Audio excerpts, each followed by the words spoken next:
नमस्कार। D pharma first year के सभी स्टूडेंट्स का ह्यूमन एनाटॉमी एंड फिजियोलॉजी की क्लास में स्वागत है।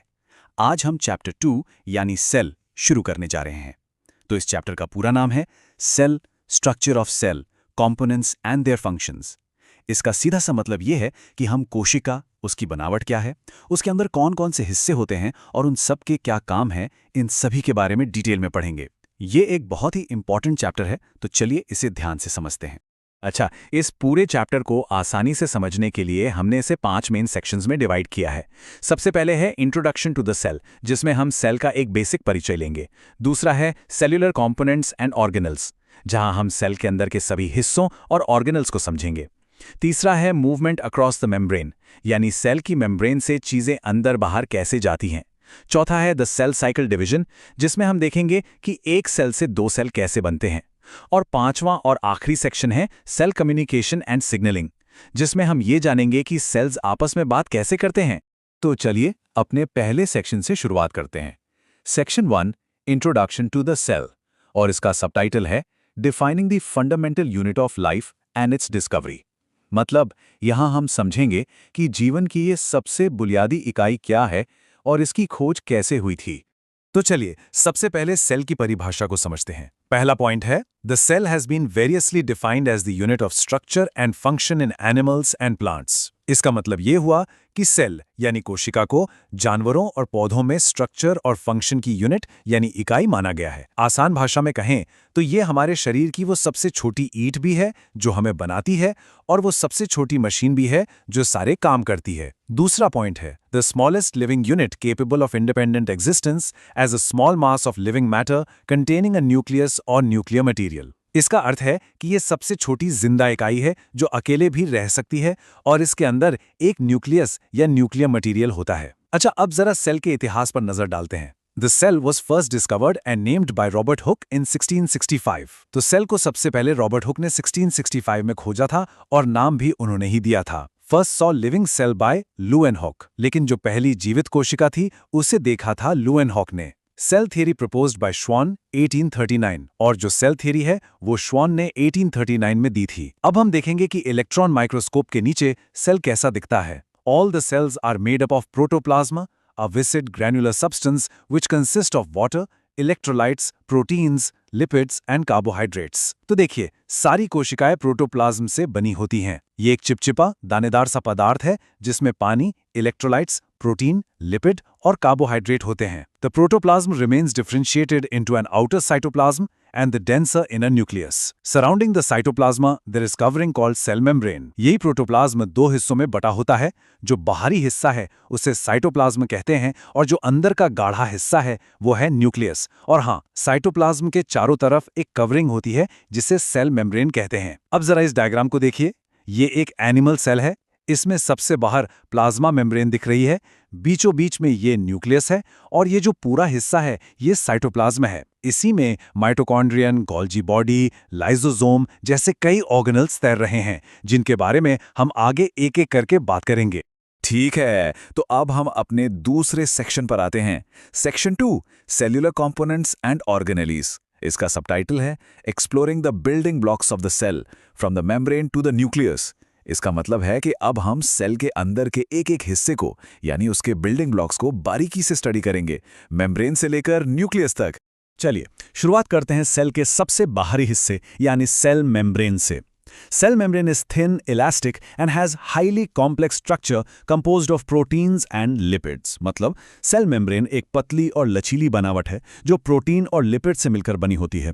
It is a semi-permeable membrane containing pores that allow the passage of water, oxygen, CO2 and some solutes in and out of the cell and plays a vital role in maintaining the homeostatic balance of the cell। इसका मतलब ये है कि ये एक semi-permeable membrane है, एक तरह का गेटकीपर जो कुछ चुनिंदा चीजों को ही अंदर बाहर आने जाने देती है, जैसे पानी, ऑक्सीजन और कार्बन डाइऑक्साइड। और इसी तरह ये सेल के अंदर के माहौल को संतुलित रखती है। अब देखते हैं cytoplasm.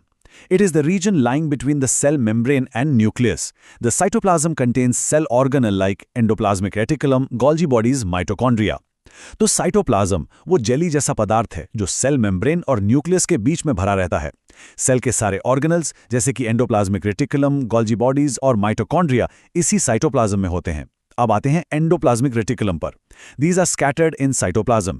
There are two types of endoplasmic reticulum depending upon the presence or absence of ribosomes, which are responsible for protein synthesis. ये साइटोप्लाज्म में फैली हुई ट्यूब्स का एक नेटवर्क होता है। ये दो तरह का होता है और ये इस बात पर डिपेंड करता है कि उसके ऊपर राइबोसोम हैं या नहीं। राइबोसोम का काम होता है protein banana. Endoplasmic reticulum is two types. A, smooth endoplasmic reticulum. Smooth endoplasmic reticulum without the presence of ribosomes, they found lipid.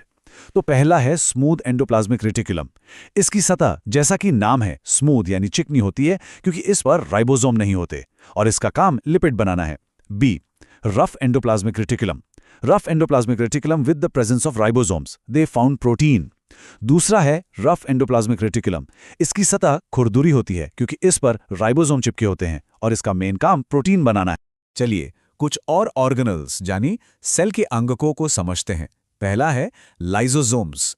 They are minute structures containing enzymes that digest or remove the particles which are useless or may be harmful to the cell. इसका मतलब है कि ये बहुत छोटी-छोटी थैलियां होती हैं जिनमें बहुत पावरफुल एंजाइम्स होते हैं।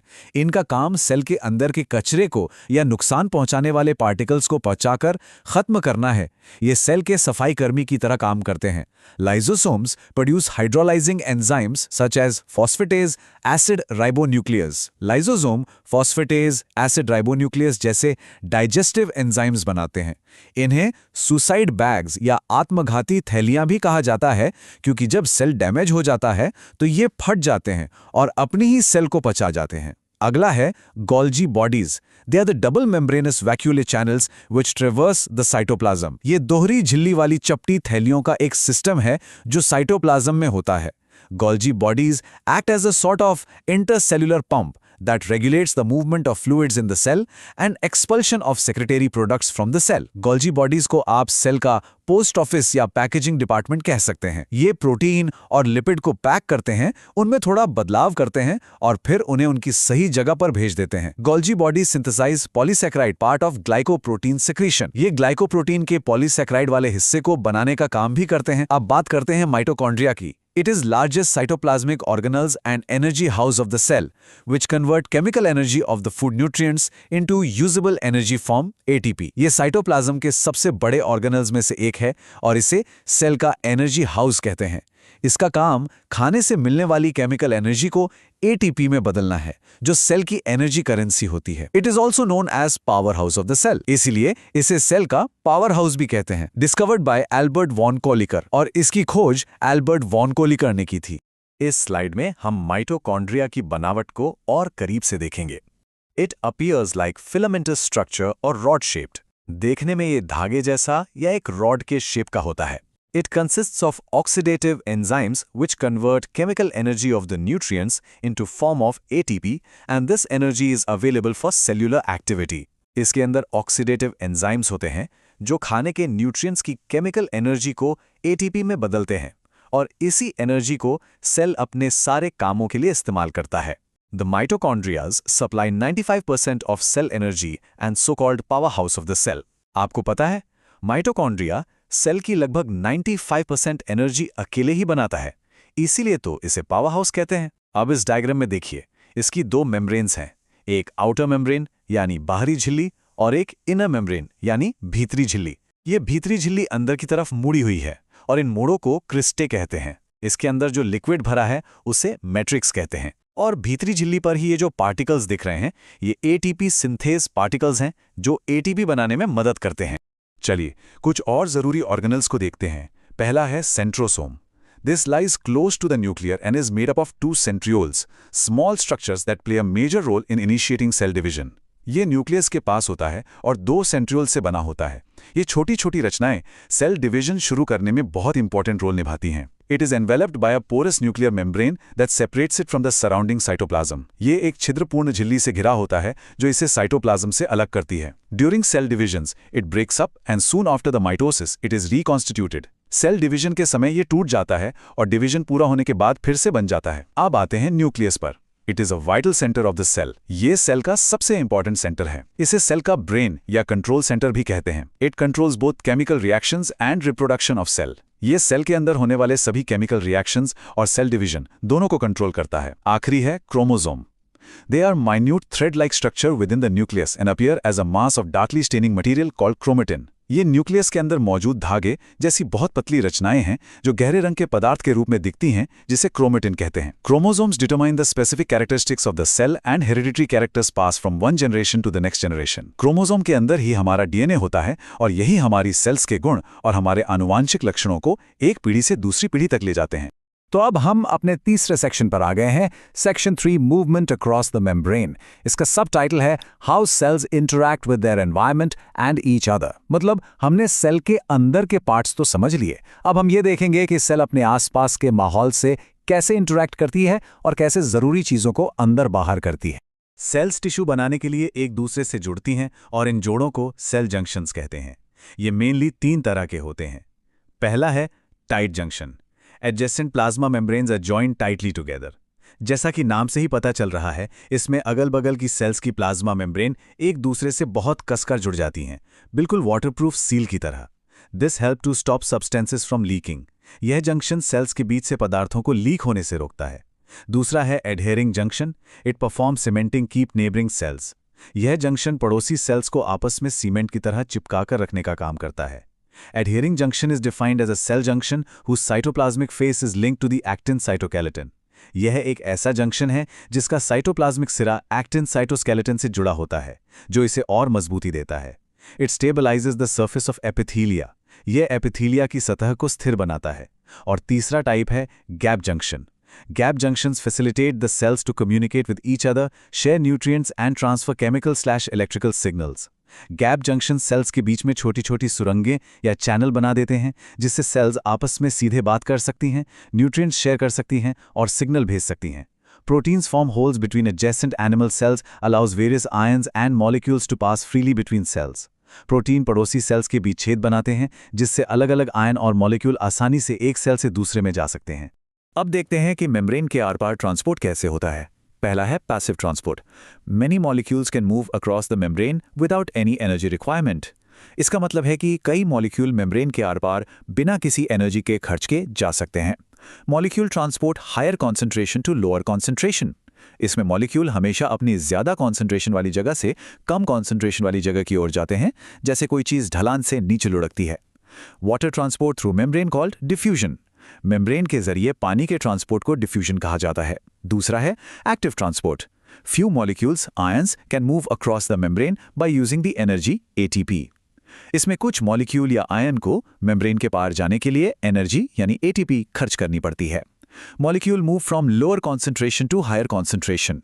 इसमें मॉलिक्यूल अपनी कम कॉन्सेंट्रेशन वाली जगह से ज्यादा कॉन्सेंट्रेशन वाली जगह की ओर जाते हैं, यानी ढलान पर ऊपर चढ़ने जैसा काम करते हैं। इसका एक अच्छा उदाहरण है सोडियम पोटेशियम पंप। अब आते हैं एंडोसाइटोसिस पर। In this procedure bulk amount of solid and liquid material transports. इस प्रोसेस में सेल बड़ी मात्रा में सॉलिड या लिक्विड मटेरियल को अंदर लेती है, जैसे कुछ निगल रही हो। Bulk structure is formed vesicles और बैग लाइक स्ट्रक्चर्स। इसमें सेल की मेम्ब्रेन अंदर की ओर मुड़कर एक थैली या वेसिकल बनाती है और उस मटेरियल को घेरकर अंदर ले लेती है। और आखिर में है exocytosis, removal of waste material from cell through plasma membrane. ये एंडोसाइटोसिस का ठीक उल्टा है। इसमें सेल वेस्ट मटेरियल को वेसिकल में पैक करके प्लाज्मा मेम्ब्रेन के जरिए बाहर निकाल देती है। Maintain the electrolytic balance. ये प्रोसेस इलेक्ट्रोलाइटिक बैलेंस बनाए रखने में भी मदद करती है। तो अब हम अपने चौथे और बहुत ही जरूरी सेक्शन पर आते हैं, section 4, the cell cycle division. इसका सबटाइटल है understanding the process of cellular reproduction through mitosis and meiosis. इसका मतलब है कि इस सेक्शन में हम समझेंगे कि सेल्स डिवाइड कैसे होती हैं, जो हमारे शरीर की ग्रोथ और रिप्रोडक्शन के लिए बहुत जरूरी है। सबसे पहले सेल डिवीजन है क्या? Cell division is a very important process in all living organism. ये सभी जीवित जीवों में एक बहुत ही जरूरी प्रक्रिया है। The sequence procedure followed by the cell and eventually divides into 2 daughter cells is termed cell cycle। वो पूरा क्रम जिसके द्वारा एक सेल डिवाइड होकर 2 नई डॉटर सेल्स बनाती है, उसे सेल साइकिल कहते हैं। इसके 2 मेन टाइप हैं, माइटोसिस और मियोसिस। सेल साइकिल के 2 मेन फेज होते हैं, 1 इंटरफेज और 2 एम फेज या माइटोसिस फेज। इंटरफेज वो फेज है जब सेल डिवीजन के लिए तैयारी करती है। इसे 3 सब फेज में बांटा गया है। G1 First gap. Cell is metabolically active. Cell growth also takes place. G1 phase में सेल का साइज बढ़ता है और वो डिवीजन के लिए जरूरी प्रोटीन और आरएनए बनाती है। S synthesis. डीएनए सिंथेसिस और replication takes place in nucleus. S phase सबसे इंपॉर्टेंट है क्योंकि यहीं पर न्यूक्लियस में डीएनए की कॉपी बनती है ताकि दोनों नई सेल्स को डीएनए का पूरा सेट मिल सके। G2 second gap, mitosis preparation phase. Protein synthesize during this phase. G2 phase में डिवीजन के लिए फाइनल तैयारी होती है और बाकी जरूरी प्रोटीन बनाए जाते हैं। अब हम M फेज यानी माइटोसिस फेज को देखते हैं, जो कि असली डिवीजन का फेज है। इसे 4 स्टेजेस में बांटा गया है। पहली स्टेज है prophase, initiation of condensation of chromosomal material. इस स्टेज में क्रोमोटिन के धागे कंडेंस होकर यानी सिकुड़कर मोटे और छोटे क्रोमोसोम बन जाते हैं ताकि उन्हें बांटना आसान हो। Centrosome move towards opposite poles of cell. Centrosome cell के ऑपोजिट पोल्स यानी विपरीत ध्रुवों की ओर जाने लगते हैं। End of prophase, Golgi complex, endoplasmic reticulum, nuclear envelope disappears. Prophase के खत्म होते होते गोल्जी कॉम्प्लेक्स, एंडोप्लाज्मिक रेटिकुलम और न्यूक्लियर एनवेलप गायब हो जाते हैं। दूसरी स्टेज है metaphase, chromosome made up of 2 sister chromatids and joined together by the centromere. इस स्टेज में हर क्रोमोसोम 2 सिस्टर क्रोमैटिड से बना होता है जो सेंट्रोमियर से आपस में जुड़े होते हैं। Spindle fiber attaches to the kinetochores and arrange the chromosome at equator and forms the metaphase plate. Spindle fibre नाम के धागे क्रोमोसोम से जुड़ जाते हैं और सभी क्रोमोसोम को खींचकर सेल के बिल्कुल बीच में एक लाइन में लगा देते हैं। इसी लाइन को मेटाफेज प्लेट कहते हैं। माइटोसिस की अगली स्टेजेस को देखते हैं। तीसरी स्टेज है anaphase. Centromere split and chromatid separate with each other. इस स्टेज में सेंट्रोमियर बीच से टूट जाता है और दोनों सिस्टर क्रोमैटिड एक दूसरे से अलग हो जाते हैं। In the microscope single chromatid chromosome structure appear on the opposite poles. Spindle fibre सिकुड़ते हैं और इन अलग हुए क्रोमैटिड्स को खींचकर ऑपोजिट पोल्स की तरफ ले जाते हैं। चौथी और आखिरी स्टेज है telophase. Chromosome loss their identity and form the cluster of chromatins. इस स्टेज में क्रोमोसोम अपने अपने पोल्स पर पहुंच जाते हैं और फिर से खुलकर क्रोमैटिन के धागों में बदल जाते हैं। Nuclear envelope, endoplasmic reticulum, Golgi complex reform. Nuclear envelope, endoplasmic reticulum और गोल्जी कॉम्प्लेक्स फिर से बनने लगते हैं, also called opposite of prophase. इसे प्रोफेज का ठीक उल्टा भी कहा जाता है। अच्छा, माइटोसिस के बाद होता है cytokinesis. After the distribution of genetic material form the furrow in the plasma membrane. The furrow gradually deepens and ultimately divide the cell into 2 daughter cells. जब न्यूक्लियस का डिवीजन हो जाता है तो सेल का साइटोप्लाज्म भी बीच से बंट जाता है। प्लाज्मा मेम्ब्रेन में एक खांच बनती है जो धीरे धीरे गहरी होती जाती है और आखिर में सेल को 2 अलग अलग डॉटर सेल्स में बांट देती है। अब बात करते हैं मियोसिस की। इस डायग्राम में माइटोसिस और मियोसिस के बीच का मेन फर्क दिखाया गया है। माइटोसिस में एक ह्यूमन सेल जिसमें 46 क्रोमोसोम होते हैं, उससे 2 डॉटर सेल बनती हैं और दोनों में 46 क्रोमोसोम ही रहते हैं। लेकिन मियोसिस में एक ह्यूमन सेल से 4 डॉटर सेल बनती हैं और हर एक में क्रोमोसोम का नंबर आधा यानी 23 हो जाता है। Cell division that reduces the chromosome number by half results in the production of haploid daughter cells. यह एक ऐसा सेल डिवीजन है जो क्रोमोसोम के नंबर को आधा कर देता है, जिससे हैप्लॉइड डॉटर सेल्स बनती हैं। M phase of this division divided into 2 parts, meiosis I, meiosis I. Meiosis 2 phase में पूरा होता है, मियोसिस I और मियोसिस I। मियोसिस I को आगे 4 भागों में बांटा गया है, जिसमें सबसे इंपॉर्टेंट है prophase I। Note, in this stage, crossing over occurs between non-sister chromatids of the homologous chromosome. Prophase I में एक बहुत ही खास चीज होती है जिसे क्रॉसिंग ओवर कहते हैं। इसमें होमोलॉगस क्रोमोसोम्स के जोड़े आपस में अपने कुछ हिस्सों की अदला बदली करते हैं और इसी वजह से बच्चों में माता पिता दोनों के गुण आते हैं और जेनेटिक वेरिएशन पैदा होता है।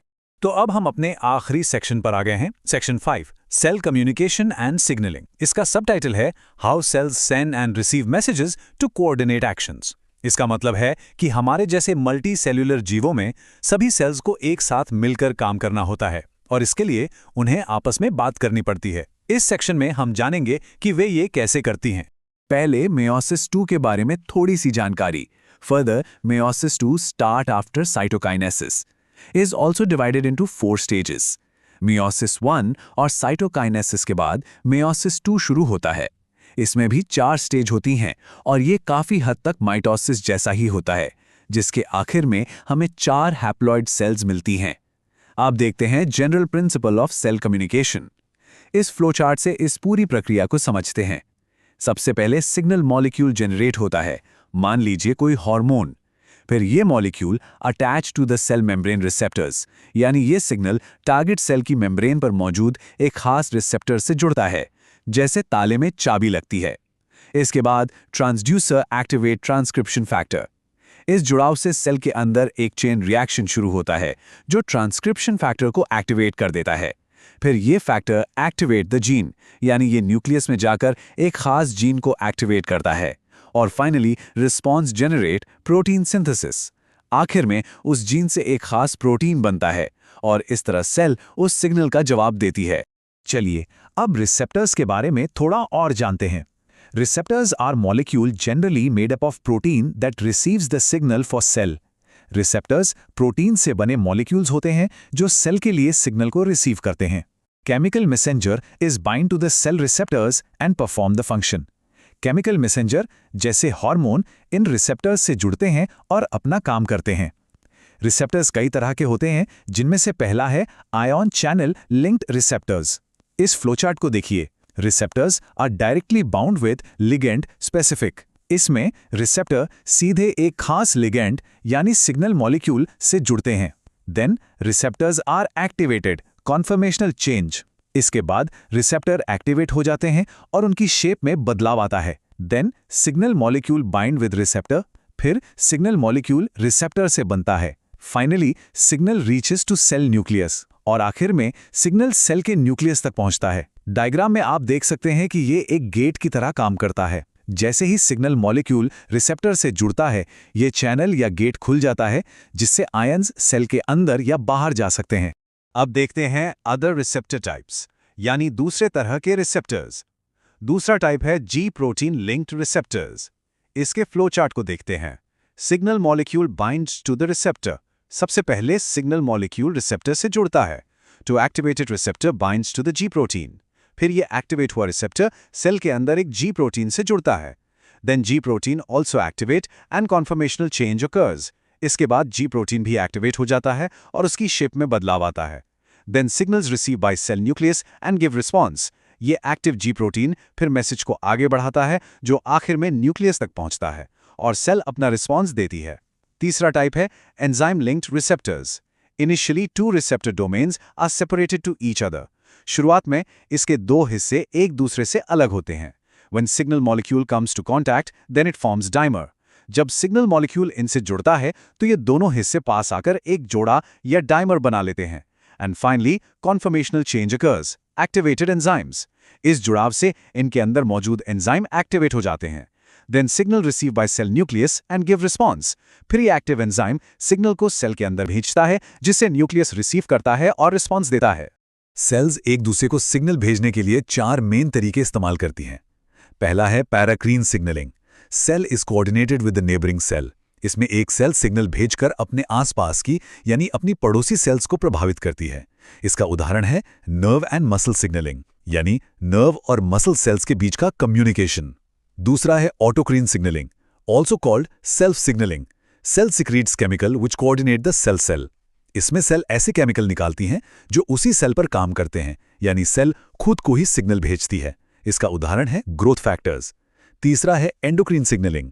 Hormone is required for this signalling. Hormones are binding to the cell receptors and give the response.